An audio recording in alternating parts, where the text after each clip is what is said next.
How you doing, guys? Well, você tem dificuldade quando vai usar a preposição to e quando vai usar a preposição for. Isso mesmo. A preposição to, a preposição for. Elder, qual seria a forma ideal de usar? Eu vou usar o for, eu uso o to nessa colocação. Qual delas usar? Essa é uma pergunta que eu tenho recebido quase todos os dias no meu dia a dia de trabalho. É uma dúvida constante de todos os alunos da língua inglesa.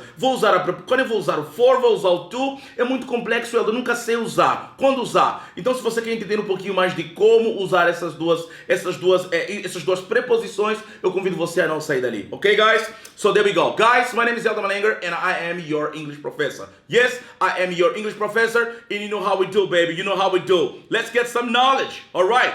Ok, quando é que nós usamos então a preposição to e a preposição for? Qual deles? Ou quando usar?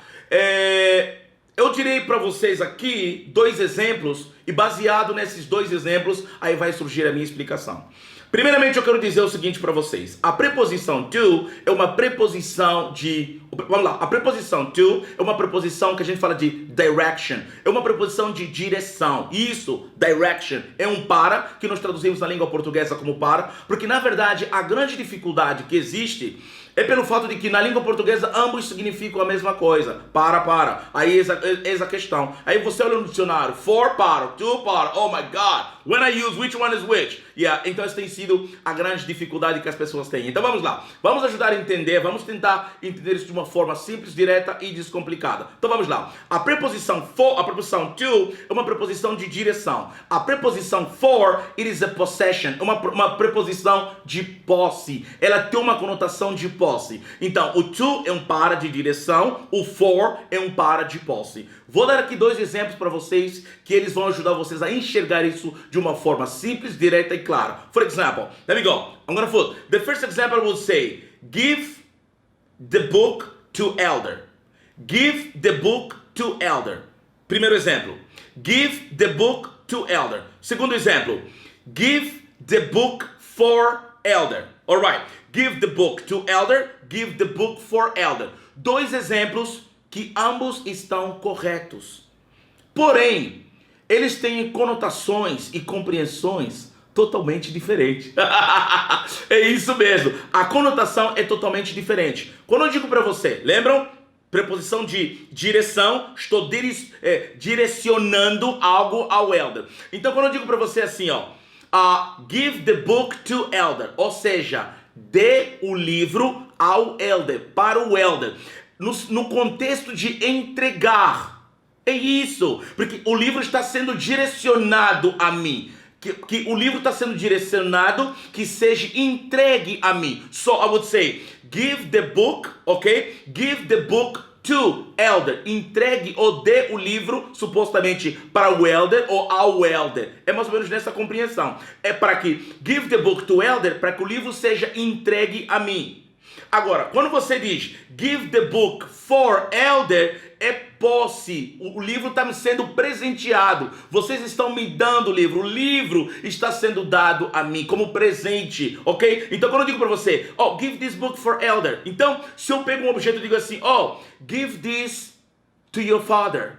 Pay attention. Give this to your father. Ou seja, entregue, para entregar, direcionar. Give this for your father. Ou seja, vocês estão presenteando o meu pai com aquele objeto que está sendo dado. Então essa é a diferença de quando você vai usar uma, quando você vai usar a outra. Guys, easy peasy, like I said, bananas. É moleza, gente. É muito fácil de ser entendido. É uma dúvida e um erro muito clássico que os alunos às vezes falam, né? Isso é uma coisa que eu ouço o dia todo. Erro clássico. No português você diz assim, liga para mim. Tá? Liga para mim. Tá. É assim que a gente fala, liga para mim. Só que quando ele vai falar inglês, ele acaba falando a mesma coisa. Por exemplo, ele diz assim, call for me. Call for me. Uma observação. Erro clássico. Call for me. Gente, nessa frase, liga para mim, toda vez que tiver apenas, dica, toda vez que apenas tiver um sujeito na oração, não coloca a preposição. Então, nesse exemplo, você não precisaria colocar call for me. Você diria então, simplesmente call me. Exatamente isso. Call me. Elder, call me tomorrow. Elder, call me. Por quê? Porque tem apenas um sujeito na oração. Então, toda vez que você tem um único sujeito na oração, você não usa a preposição. E ainda que fosse usar a preposição, não seria a preposição for. Por quê? Porque a preposição for é uma preposição de posse. E nesse caso, como uma preposição de direção, tinha que ser a preposição to. Tá, mas então, eu nunca falaria então call to, nunca usaria tipo call to. Usaria quando? Eu falei. Na primeira eu disse, quando tem um único sujeito, você não usa. Mas quando você tem um predicado na oração, ou seja, quando tem um segundo sujeito na oração, você pode usar uma preposição sim. Mas na verdade não seria nem a preposição for, seria a preposição to, porque é a preposição de direção, como nós falamos, ok? Então, me dá um exemplo, Elder. Obviously. I would say, ligue para o meu pai. You see? Mudou. Já tem dois sujeitos. Tem eu, meu pai, tem meu e tem o pai. Então tem dois sujeitos nessa frase, ok? Então eu digo assim para você. Call to my father. Viu só? No primeiro nós falamos, call me. Não teve preposição. Agora já, por quê? Porque não, só teve um único sujeito. Call me. Agora já no segundo exemplo, já como tem um predicado, tem um segundo sujeito, aí porque direção, eu já acabei colocando a preposição. Call to my father. Viu só? Aí mudou. É mais ou menos isso. Então, gente, é uma forma simples, direta de descomplicar o... Tanto complicado. Não vamos complicar. É muito fácil. O to, preposição de direção. O for, uma preposição de posse. Então, toda vez que você vai usar o for, está sempre relacionado a uma posse. Alright, guys? I hope you guys got the picture. Yeah, I did my best to help you guys to understand. Alright? So, if you like it... Oh, no. But before I go...